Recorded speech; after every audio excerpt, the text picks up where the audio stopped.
Hello বন্ধুরা, একটা বিষয় নিয়ে কথা বলার যে কিছু মানুষ বা কিছু সম্প্রদায় বা কিছু দল উপদল চেয়েছিল যে মুসলমানদেরকে শায়েস্তা করতে। তারা ভেবেছিল যে মুসলমানকে শায়েস্তা করার জন্য এইটাই মনে হয় সর্বোত্তম মাধ্যম, যে এইভাবেই মনে হয় মুসলমানদেরকে শায়েস্তা করা যায়। তারা এটাই ভেবে নিয়েছিল, কিন্তু তারা এটা জানে না যে আমাদের কুরবানি করতে কিন্তু কুরবানির জন্য কি গরু একদম বাধ্যতামূলক এটা না।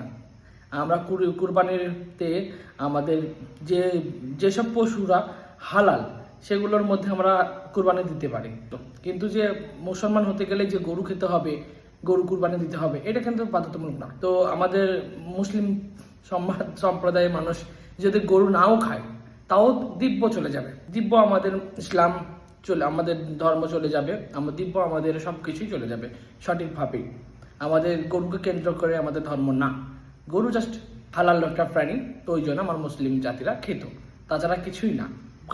এই কুরবানিতে গরু বন্ধ করার জন্য যে প্রচেষ্টা করেছিল, কিন্তু এটা একটা হিফতার বিপরীত হয়ে গেছে। এখন প্রায় ভিডিওর মধ্যে দেখা যাচ্ছে যে যেসব হিন্দু সম্প্রদায়ের মানুষরা যারা হয়তো একটা নির্দিষ্ট সময়ের পরে তারা গরুকে বিক্রি করে দিত, তারপরে হয়তো সেই গরুরটা বিক্রয় মূল্য দিয়েই তারা হয়তো তাদের সংসার চালাতো বা তাদের ভবিষ্যৎ পরিকল্পনা ছিল, তাদের হয়তো আবারও নতুন গরু কিনে বা কোনো গরু বেচা কেনার মাধ্যমে তাদের হয়তো পারিবারিক সমস্যাগুলো তারা মেটাতো।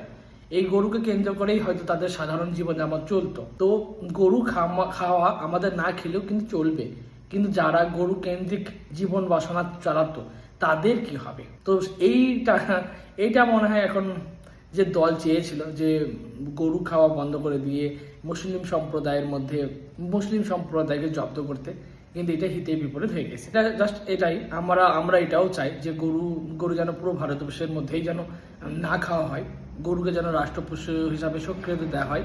আমাদের গরুকে না খেলেও চলবে, আমরা গরু খেতেও চাই না, আমাদের এটা রাষ্ট্রীয় পশু হিসাবে স্বীকৃতি দেওয়া হোক।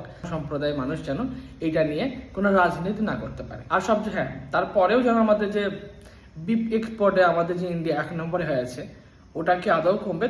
তো সত্যি খারাপ লাগছে। সেই এখন প্রায় ভিডিওর মাধ্যমে অনেক হিন্দু পরিবারের অসহায়তার কথা শুনে সত্যি অনেক খারাপ লাগতেছে যে হয়তোবা আমাদের কুরবানিতে যদি এটা বন্ধ করে দেয় তা আমাদের কোনো আফসোস নাই, কিন্তু সেই সব মানুষের জন্য তাদের ভিডিওগুলো দেওয়া সামনে আসছে, তাদের অসহায়তার কথা শুনে সত্যি মনটা করার নিচ্ছে। আপনাদের কি মনে হয় যে এটা গরিব মানুষ, যে গরিব হিন্দু পরিবারের জন্য কি এটা তাদের জীবনযাপনের জন্য হুমকি নয়?